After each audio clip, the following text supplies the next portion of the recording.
What's up, everybody? Welcome back to another episode of Thoughts with Nick. It's a little cold out. It's wintertime now, so I got my jacket on, but we're still out here. It's actually a really nice day out, so I'm grateful for that. But anyway, we're going to get started with the quote, and today's quote comes from Carl Sagan. If you're not familiar with him, I'm not really too familiar with him myself, but he was an astronomer, I believe, and someone who I guess tried to determine the likelihood or existence of aliens. But anyway, what he said was to glance at a book is to hear the voice of another person, perhaps someone dead for 1,000 years. To read is to voyage through time.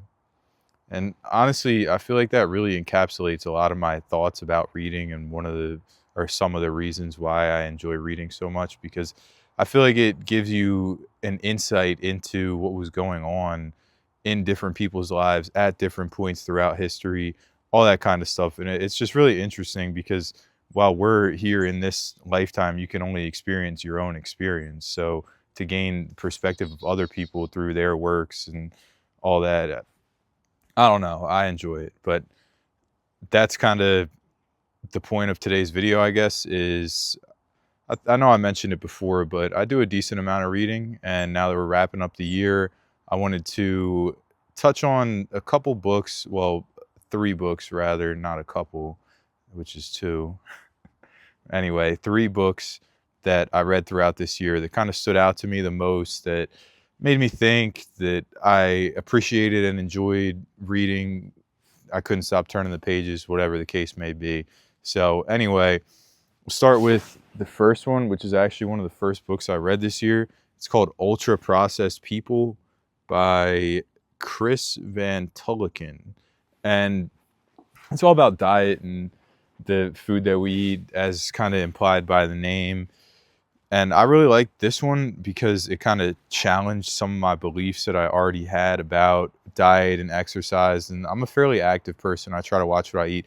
And I don't want to say I was stuck in my ways, but I had certain beliefs and things that I thought were the end all be all, I guess you could say, in terms of diet and exercise. And it kind of reshaped my thinking on certain things. There's definitely a lot of things that I didn't, I still maintain my own personal belief despite reading the book. But there was a lot that I learned and a lot that I kind of did actually change my opinion on, having been presented with new information that was previously unfamiliar to me.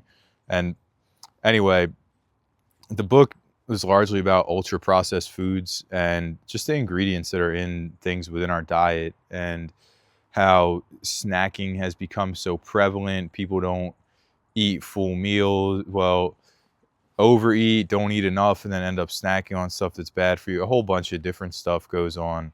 But the basis was that a lot of these ultra processed foods are designed intentionally to get you to crave them. They're designed to be eaten really quickly, which inhibits your satiety response, which is what tells you whether or not you're full. So it's kind of this almost addiction type cycle where the ultra processed ingredients make you crave continued exposure, if you will, and then the inhibited satiety response causes you to continue to eat more and more and just eat out of control. So that was a couple different aspects of it. And I had already thought my diet was pretty good, but I was kind of blown away looking at some things that I eat and some of the ingredients from the book. It was just like, damn, this is really ubiquitous. This stuff, it's just across the board. It's so widespread and prevalent. I thought, like I said, I thought I was pretty disciplined.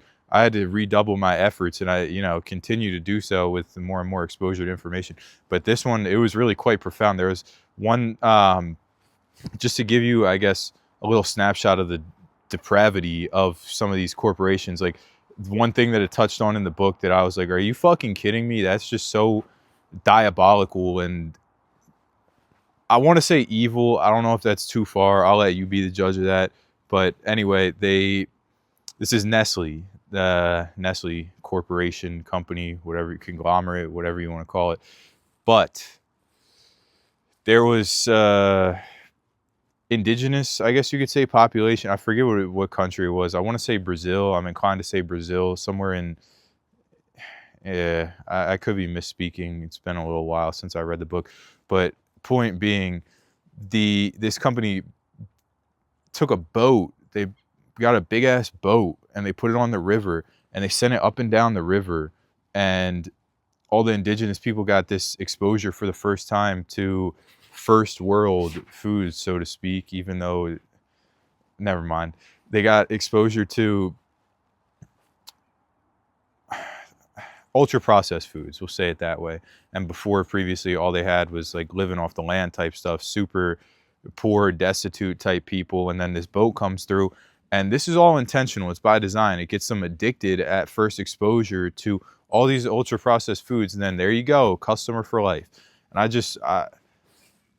I knew, that these companies are messed up. They have underhanded methods and all that kind of thing. But that example just kind of mystified me. Like, that's I can't believe that kind of thing is allowed to happen. But anyway, that's just one example. And I'll say, before I move on to the next book, one thing that I didn't agree with, having read the book, and one thing that really changed my view having read the book. So the first one, what I didn't agree with, was they tried to make the case that a calorie is a calorie regardless of what it is, which to me kind of contradicts the point of ultra processed foods in general. But anyway, and it's trying to argue, I guess, that carbs and sugars aren't inherently bad. And it's not to say that I think they're inherently bad. Well, sugar, yes, unless it's a natural sugar coming from a fruit or something of the like, then yeah, it kind of is bad, which added sugar is ubiquitous. But anyway, my main contention is with carbs, and the carbs are just so widespread in all different meals. Like, maybe you start the day with a breakfast sandwich. That was super common for me in college, with a bagel, starting the day with a nice carb heavy meal, or waffles, something like that. Then at lunchtime, maybe you have a sandwich, more carbs, end the day with the pasta dinner. It's all carbs, carbs, carbs. And yeah, carbs are a source of energy, but I feel like you should use it strategically to your advantage. It shouldn't be the basis of your diet. That's just not, it's not natural, I guess. I don't really know of a better way to say that. I don't want to be condescending when I say that, but that is my opinion. It's not a natural, humanistic diet, I guess you could say. So I didn't agree with that point. But one that really rewrote a lot of my opinions about, fitness and diet and all that kind of stuff was that, well, I guess it was twofold. So you can't outwork a bad diet is the synthesis of what I learned that kind of rewrote my beliefs. So I was always of the belief that you can eat like shit, and then the next day, if you just burn the amount of calories that you consumed, like, all right, I'm good. I just ate a pint of ice cream and drank a 2-liter soda, but I just ran a marathon and went to the gym the next day. So cancel it out. We're back on track now. And the book actually really disproved that. And what it showed was, it was citing this study of office workers with a sedentary lifestyle for the most part, and then coal miners who are obviously incredibly active throughout their job. And despite this vastly different lifestyle, they all burned between 2,100 and 2,800 calories a day, despite activity level. And what they're suggesting here is that regardless of how active you are, your body maintains, I guess, a rate of caloric expenditure that it'll allot to a certain time frame, so to speak, so that no matter what you do, I guess your body actually won't just burn an infinite number of calories. It's actually a biological regulatory mechanism, that it won't go like above certain thresholds. And like I said, that was totally news to me, and really helped me kind of reshape my diet. And like, something that I've struggled with and still do at times is like eating binges, like with the ultra processed foods. Obviously, I actually don't eat that much. For me, it is the carbs, which I was just shitting on. But yeah, so I maybe it'd be pretzels, which is one of my common food vices, and I'd binge out on some pretzels Like, all right, I'll just hit a couple extra sets at the gym tomorrow, or maybe I'll go for a run in addition to my gym sesh, and then it'll all work itself out. And then I've come to learn that I was just way off the mark. So live and you learn, and you can make modifications based on that. That's just one of my really interesting takeaways. One of the reasons why I like this book so much, and it's a pretty easy read. Really, a lot of interesting information, that lifestyle information that you can use to improve your own personal health. So I would recommend it. There's a lot of different health stuff out there, but that I felt like this book gave a decently well-rounded perspective. Yeah. So next we got Island by Aldous Huxley.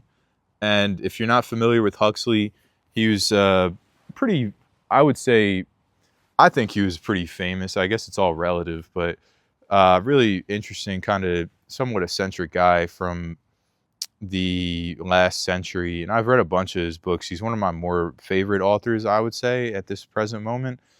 He wrote Brave New World. That's probably his most common work that you might know. Another one that I've read of his that I really enjoyed was called Eyeless in Gaza. That was pretty interesting, but this one is a novel, as were the other two that I just mentioned. And this one specifically, Island, I just found it to be so profound. I think it was maybe his last work, but I just found it to be so profound. The things that he talked about, the ideas that he shared through the story format.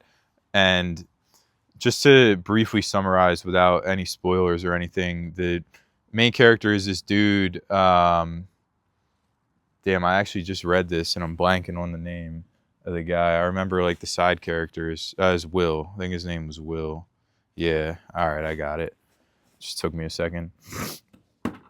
And he was a reporter, and it's kind of like a fucked up way to make a living, but that was, I guess, kind of the point of the book, is the things we do for money. But, well, one of them anyway. So he was a reporter, photographer, journalist, I guess you could say, and he would go to like war-torn areas, wherever something bad was like on the forefront, and he would document what was going on. And on the other side, these two paths intersect, but it's important to give the background first. There's this island called Pala that had, I guess you could say, almost like a utopian existence. They just had really kind of perfected life. They were this is supposed to be like, modern time period-esque anyway, but they achieved kind of like not a solitary, isolated lifestyle. They still interacted and traded with other countries, but they were like fully independent. They did their own thing. They weren't really involved with like global conflict or anything like that. They were, for the most part, independent, and they had their own style of life, culture, philosophy, all that type of stuff. It was really idealistic. Like I said, kind of like an actual realized utopia, not like super idealized. And I don't know. I like to believe that kind of thing is possible, but it it would be a challenge.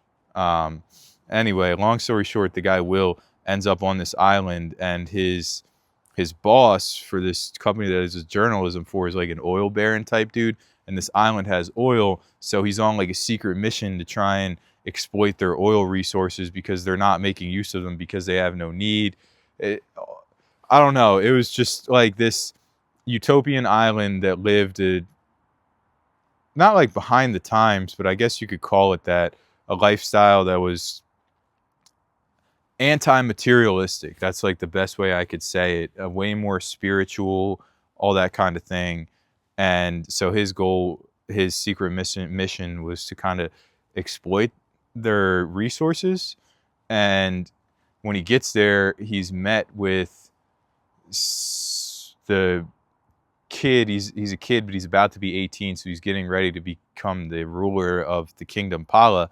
And this guy, he grew up like kind of outside of the island, so he got a taste of the material world, and he wants to exploit these resources. And the book kind of explores the dichotomy of this guy Will becoming exposed to the more spiritual side of the island, and like righting his own personal wrongs, but also trying to determine whether or not he can exploit their resources. And then the kid who's going to become the ruler, his mom was like a super spiritual person, but she, like, I guess, justified the things that she wanted to do. She made it out that she was being commanded by the spirit or whatever to do them, but it was really her own personal bidding. So it's kind of like a commentary on how even something that seems so, I don't want to say pious, but something that seems like so righteous, I guess you could say, as spirituality,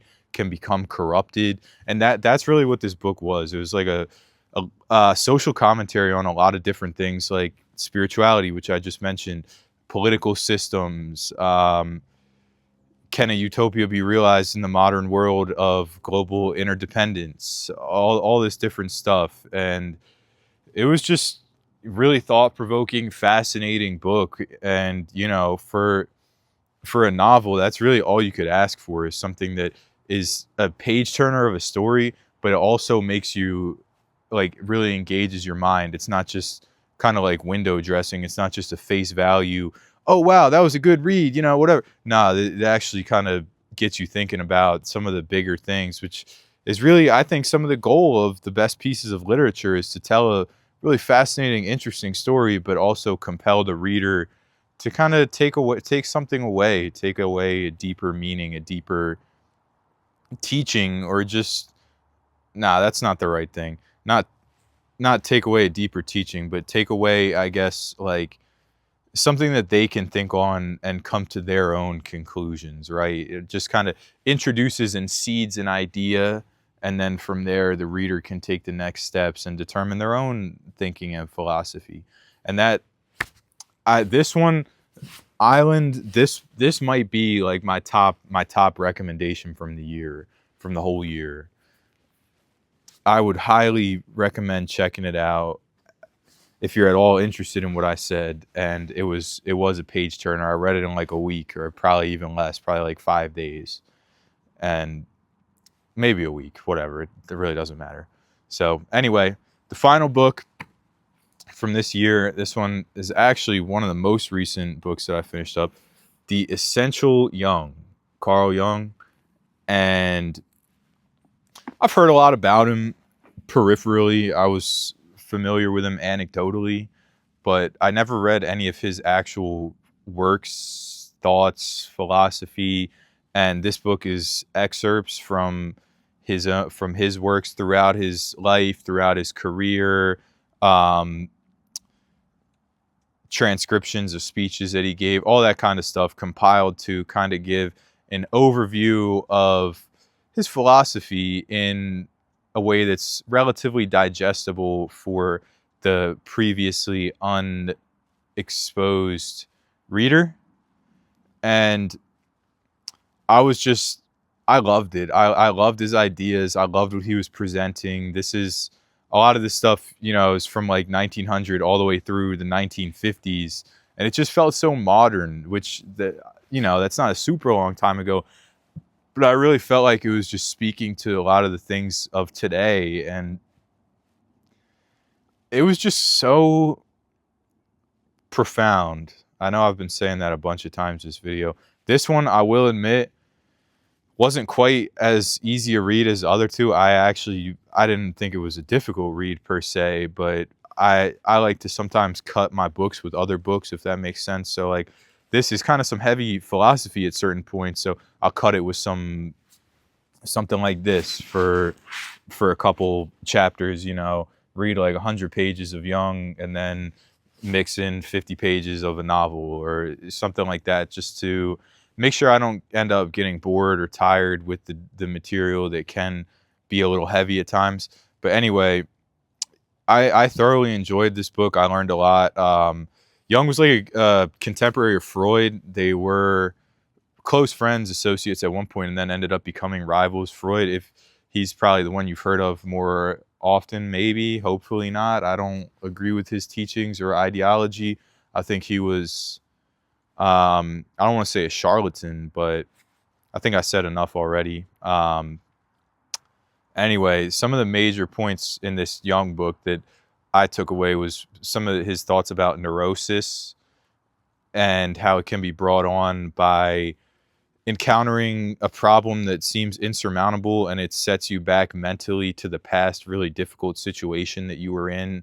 I just found that to be like super apt and super relevant, just with like, I don't know, I guess life experiences, and how when you run into a certain problem, it can be, a lot of people experience that to be like triggering, and that just the way he explained it made perfect sense in the way that people react irrationally to certain situations, and situations bring up memories of other previous, we're talking about negative situations here, so negative situations will bring up memories and feelings from other previous negative situations, and it all like kind of chains together in a certain way of this neurotic idea.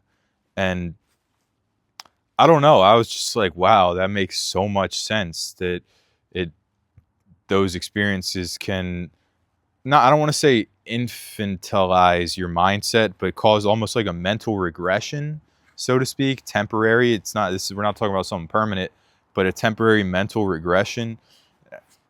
I don't know. It was just a really interesting idea. And the other one, this is something I have had some exposure to, not through Jung, but through another guy called Rupert Sheldrake, more in the animalistic, natural world, which obviously we're part of the natural world too, but his was not centered on humans. The idea of the collective unconscious, and Jung got into that and explored that quite a bit in this book. A lot of that, I think that was one of the main works and focuses of his life, was the collective unconscious, and how ideas are stored there and we all have access to them, and they play out and influence us in certain ways. And this is tied to another idea that got explored a little bit in this book, not a ton though. I'd actually like to read more about it. Is the idea of archetypes, and the archetypes are stored in the collective unconscious, and they manifest themselves into reality. And it's kind of like just something that exists. It's like almost like a known truth, that exists in the ether, and it manifests itself in reality because there is some underlying element that we all kind of like agree with about it, or maybe we don't agree with it, but it's present within all of us. It was just the collective unconscious. I'm really particular to that idea. I really am fond of it. So to have him kind of go into depth on it in certain parts of this book, I really enjoyed it.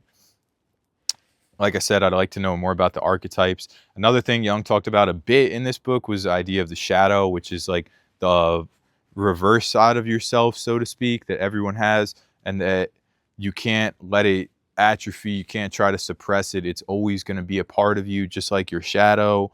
That's obviously why he called it that.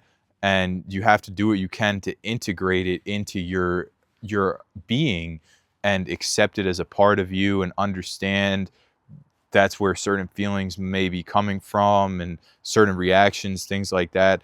And you have to synthesize with the shadow self, or else it will manifest itself in ways that are inherently destructive because it's been repressed. That was another, interesting point of the book. There's a lot of other stuff too, that those are just a handful of things that are coming to mind now. If I look at the table of contents, I might think of even some more things that I want to say. Um, Oh, synchronicities. That was really interesting. This is an idea that I think Jung kind of came up with for the first time, of just that, like, the idea of a synchronicity is, I don't want to say repeating patterns, but when you see something here and then it pops up elsewhere in your life, that would be considered a synchronicity.